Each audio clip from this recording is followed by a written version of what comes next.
आजकाल अनेक रुग्ण एकच तक्रार घेऊन येतात. डॉक्टर, अंगात शक्ती जाणवत नाही, सतत बेचैनी वाटते, लक्ष केंद्रित होत नाही, मनस्थिती स्थिर राहत नाही. बहुतेक वेळा याचं कारण म्हणून जीवनशैलीला जबाबदार धरलं जातं. ताणतणाव वाढलेला आहे, झोप अपुरी आहे किंवा दैनंदिन दिनक्रम चुकीचा आहे अशी समजूत होते. मात्र प्रत्यक्ष क्लिनिकल रियालिटी थोडी अस्वस्थ करणारी आहे. बऱ्याचदा ही समस्या जीवनशैलीपेक्षा आहारातील पोषण घटकांच्या कमतरतेशी संबंधित असते, स्पेशली मायक्रोन्यूट्रिएंट डेफिशियन्सीज. भारतात एक सायलेंट न्यूट्रिशन क्रायसिस सुरू आहे. लोक कॅलरीज कंझ्युम करतायत, पोटभर खातायत, पण शरीराला त्या अन्नातून आवश्यक पोषण तत्व मिळत नाहीत. तुम्ही पोळी, भात, स्नॅक्स, प्रोसेस्ड फूड सगळंच खात आहात, पण शरीराचं संतुलन राखण्यासाठी आवश्यक असलेले पोषण घटक मात्र कमी पडतायत. आणि जेव्हा हे मायक्रोन्यूट्रिएंट्स कमी होतात, बॉडी लगेचच कोलॅप्स नाही होत. शरीर हळूहळू संकेत द्यायला सुरुवात करतं. स्नायूंमध्ये अशक्तपणा, क्रॅम्प्स म्हणजेच सारखे वात येणं, स्नायू अकडणं, सततचा थकवा, केस गळणं, विचारांची स्पष्टता कमी होणं, रोगप्रतिकार शक्ती कमी होणं आणि चिडचिड वाढणं अशी विविध लक्षणं दिसायला लागतात. पण समस्या फक्त इतकीच नाही की आपण या सगळ्याला किरकोळ लक्षणं समजून दुर्लक्षित करतो. खरी अडचण ही आहे की आपण या लक्षणांच्या मूळ कारणापर्यंत पोहोचतच नाही. ह्यूमन बॉडी फक्त कॅलरीजवर चालत नाही. ही एक बायोकेमिकल सिस्टम आहे जिथे व्हायटमिन्स, मिनरल्स आणि प्रोटीन्स प्रत्येक गोष्ट महत्वाची असते. Nerve signalling, muscle contraction, oxygen transport, hormonal balance, immunity सगळंच यावर अवलंबून असतं. यापैकी एखादी गोष्ट जरी सतत कमी राहिली तर शरीराची यंत्रणा असंतुलित होते आणि धोकादायक बाब म्हणजे डेफिशियन्सीज या लाऊड नसतात, या सायलेंटली प्रोग्रेस करतात, उघडपणे दिसत नाहीत, हळूहळू वाढत जातात आणि जेव्हा गोष्टी तुमच्या लक्षात यायला लागतात तोपर्यंत याचा इम्पॅक्ट ऑलरेडी खूप वाढलेला असतो. नमस्कार मंडळी, मी doctor Pooja, founder of doctor Pooja's homeopathy clinic, Kothrud, Pune. आज आपण बोलणार आहोत भारतामधल्या 5 सगळ्यात कॉमन आणि क्लिनिकली रिलेव्हंट डेफिशियन्सीज बद्दल. Vitamin D3, vitamin B12, iron, calcium आणि प्रोटीन. हे तुमची दैनंदिन ऊर्जा, ताकद, लक्ष केंद्रित करण्याची क्षमता आणि दीर्घकालीन आरोग्याचे मुख्य आधारस्तंभ आहेत. जर हे संतुलित नसेल तर तुम्ही कितीही स्वच्छ आहार आणि नियमित व्यायाम केला तरी शरीर आपली सर्वोत्तम कार्यक्षमता दाखवू शकणार नाही. आणि जर हे योग्य प्रकारे सुधारलं तर अनेक लक्षणं आपोआप कमी व्हायला सुरुवात होते. सगळ्यात आधी समजून घेऊ एक अशी डेफिशियन्सी जी भारतात ऑलमोस्ट एपिडेमिक लेवलवर आहे, म्हणजे जवळजवळ साथीच्या पातळीवर दिसून येते. Vitamin D3. Vitamin D3 plus calcium. D जीवनसत्वाची कमतरता भारतात इतक्या मोठ्या प्रमाणात आढळते की ती आता अपवाद राहिलेली नाही, तर जणू एक सामान्य स्थितीच बनली आहे. लक्षात घ्या, आपण उष्णकटिबंधीय देशात राहतो जिथे सूर्यप्रकाश भरपूर आहे, तरीही बहुतांश लोकांमध्ये ही कमतरता आढळते. समस्या सूर्यप्रकाशाची नाही तर एक्सपोजर क्वालिटीची आहे. तुम्ही सकाळपासून संध्याकाळपर्यंत घरातच राहता, त्वचेवर संरक्षण करणारे सनस्क्रीन्स वापरता, थेट सूर्यप्रकाश टाळता आणि तरीही शरीराने आपल्या गरजा आपोआप पूर्ण कराव्यात अशी अपेक्षा ठेवता. व्हायटमिन D3 फक्त एक व्हायटमिन म्हणजेच जीवनसत्व नाहीये. हे ॲक्च्युली एका हॉर्मोन सारखं बिहेव करतं. हे शरीरात कॅल्शियम मेटाबॉलिझम नियमित करतं, रोगप्रतिकार शक्ती संतुलित ठेवण्यास मदत करतं, स्नायूंचं कार्य सुरळीत ठेवतं आणि मनस्थिती संतुलित ठेवण्यातही भूमिका बजावतं. जेव्हा D3 कमी होतं तेव्हा फक्त पोषण घटकांची कमतरता राहत नाही, तर शरीराची संपूर्ण यंत्रणाच मंदावते. रेग्युलेटरी सिस्टम स्लो होते. त्यामुळेच लोकांना अनपेक्षित थकवा, स्नायूंची अशक्तता, सांधेदुखी, वारंवार संसर्ग म्हणजेच फ्रिक्वेंट इन्फेक्शन्स आणि इव्हन लो मूड अशी लक्षणं जाणवतात. आता इथे खूप सामान्य चूक होते. लोक कॅल्शियम सप्लिमेंट्स घेणं सुरू करतात, पण डी जीवनसत्वाची कमतरता सुधारत नाही. हा अप्रोच अपूर्ण आहे.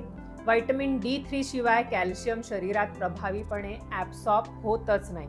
तुम्ही कितीही कॅल्शियम घेतलं तरी जर D3 कमी असेल तर ते शरीरात नीट उपयोगात आणताच येत नाही. उलट ते चुकीच्या टिश्यूजमध्ये साठण्याचा धोका वाढतो. म्हणजेच तुम्ही हाडांचं आरोग्य सुधारण्याऐवजी बिघडवण्याचं काम करता. कॅल्शियम फक्त हाडांसाठी नसतं, हे मसल कॉन्ट्रॅक्शन, नर्व सिग्नलिंग आणि हार्ट रिदमसाठी सुद्धा कार्य करतं. म्हणूनच कॅल्शियमची कमतरता म्हणजे फक्त हाडं कमकुवत होणं नाही, क्रॅम्प्स, ट्विचिंग, फटीग आणि long term bone density loss असू शकतो. म्हणजेच वात येणं, स्नायू अकडणं, लहान लहान झटके येणं, सततचा थकवा आणि दीर्घकाळात हाडांची घनता कमी होणं. आणि जेव्हा ही कमतरता वर्षानुवर्ष दुर्लक्षित राहते तेव्हा हाडांची घनता कमी झाल्याने हाडं ठिसूळ होऊन ऑस्टिओपेनिया आणि ऑस्टिओपोरोसिस सारखे हाडांचे गंभीर आजार डेव्हलप होतात. दूध किंवा दुग्धजन्य पदार्थ कधीतरी घेणं किंवा फक्त चहामधूनच दूध घेणं हा पुरेसा पुरवठा ठरत नाही. याचं उत्तर फार गुंतागुंतीचं नाही, पण त्यासाठी एक शिस्त आणि सातत्य आवश्यक आहे.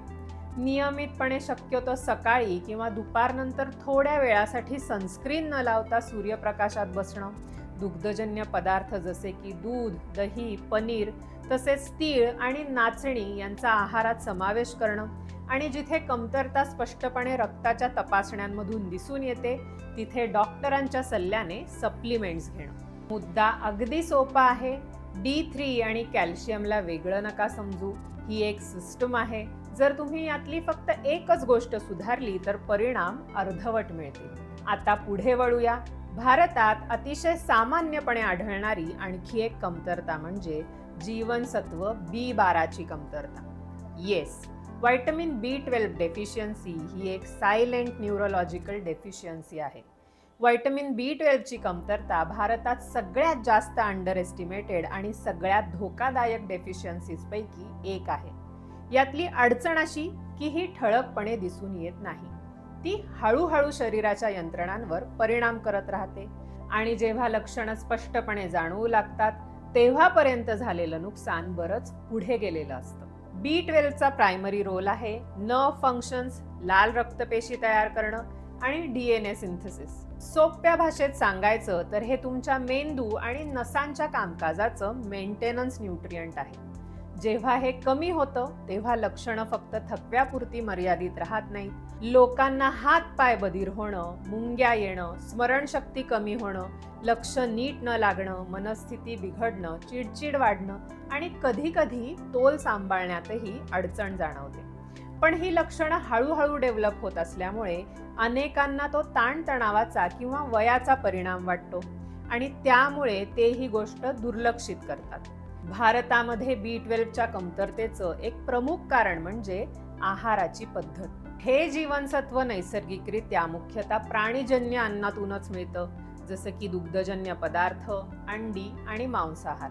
शाकाहारी पदार्थांमध्ये न्यूट्रिएंट ऑलमोस्ट ॲब्सेंट असतं आणि जे लोक डेअरी खातात त्यांच्यामध्ये सुद्धा इंटेक आणि ॲब्सॉर्प्शन दोन्हीचं प्रमाण कमी असू शकतं. पण इथे एक महत्त्वाची गोष्ट आहे. B12 फक्त आहारातून मिळवणं ही समस्या नाही, तर ते शरीरात व्यवस्थित शोषून वापरलं जाणं सुद्धा तितकंच महत्त्वाचं आहे.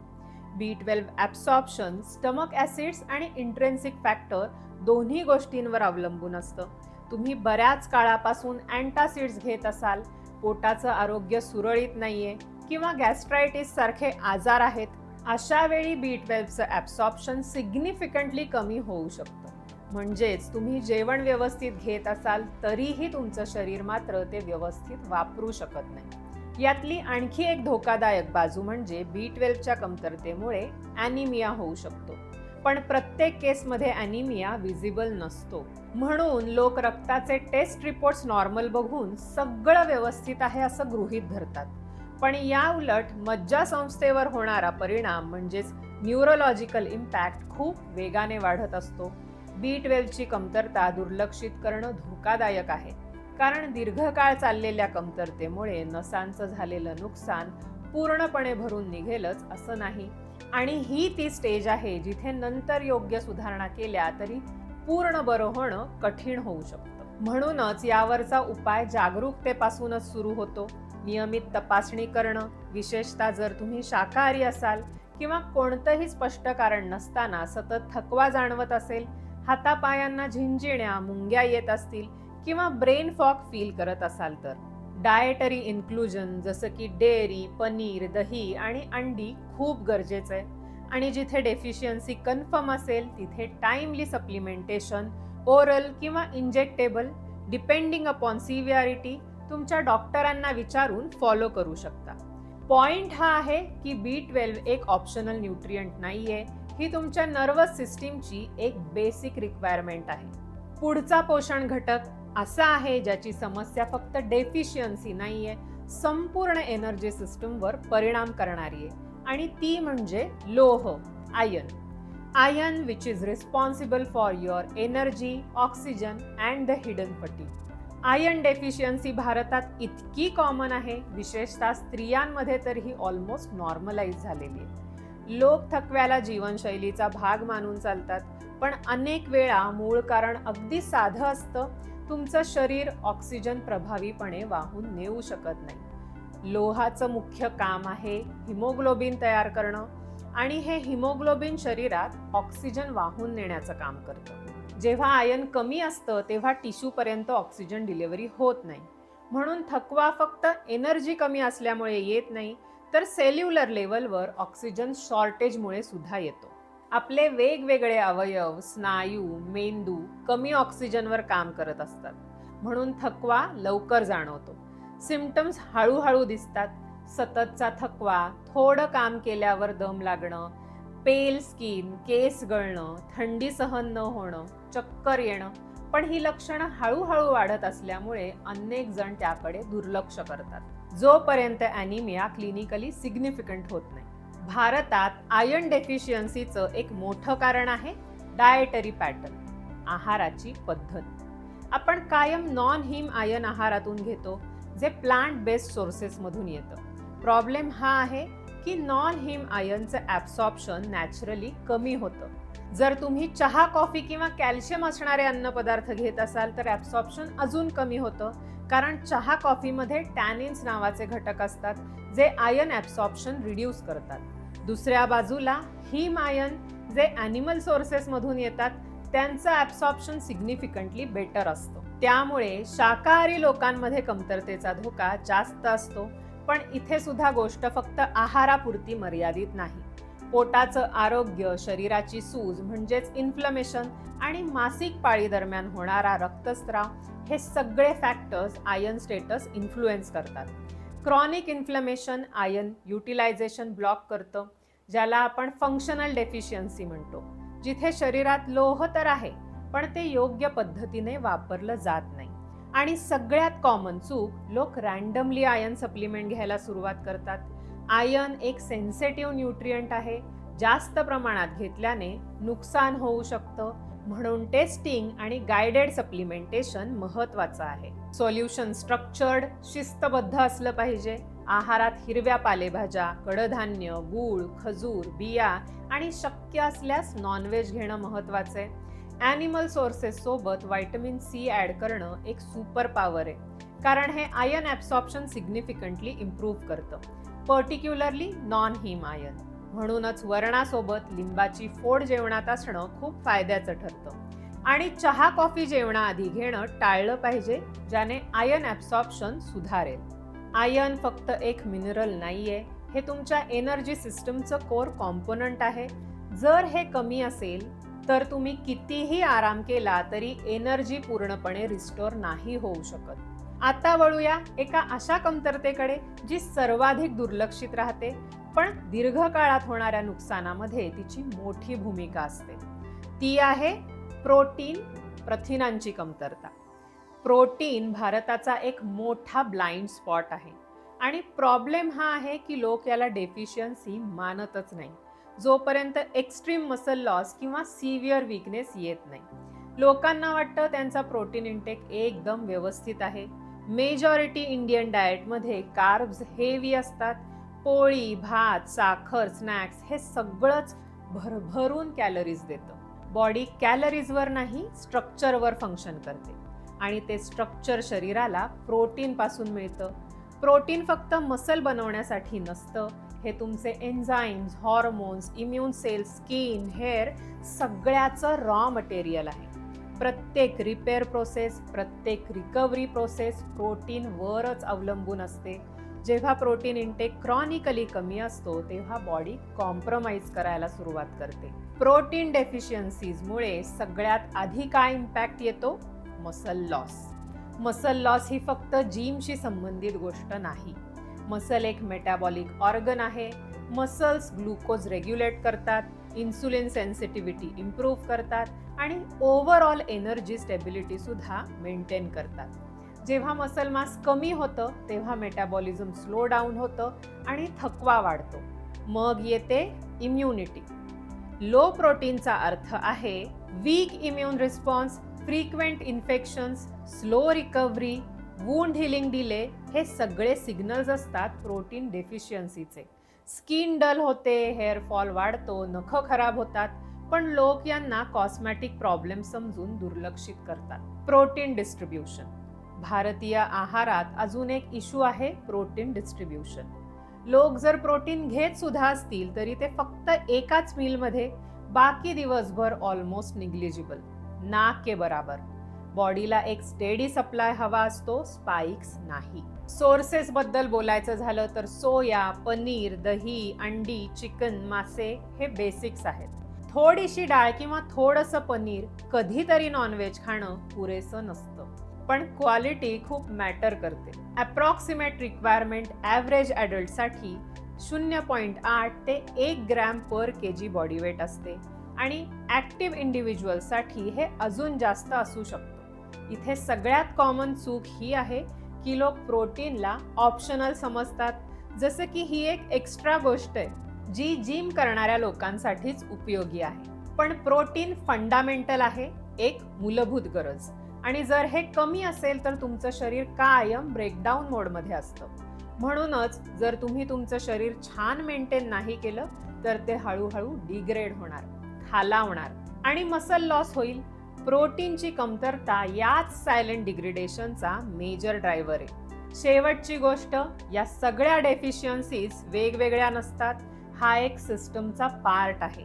जनरली एकाच पेशंटमध्ये वेगवेगळ्या मल्टिपल डेफिशियन्सीज कॉमनली दिसतातच. या 5 डेफिशियन्सीजला वेगवेगळं समजणं सोपं आहे, पण कधीही त्या आयसोलेटेड नसतात.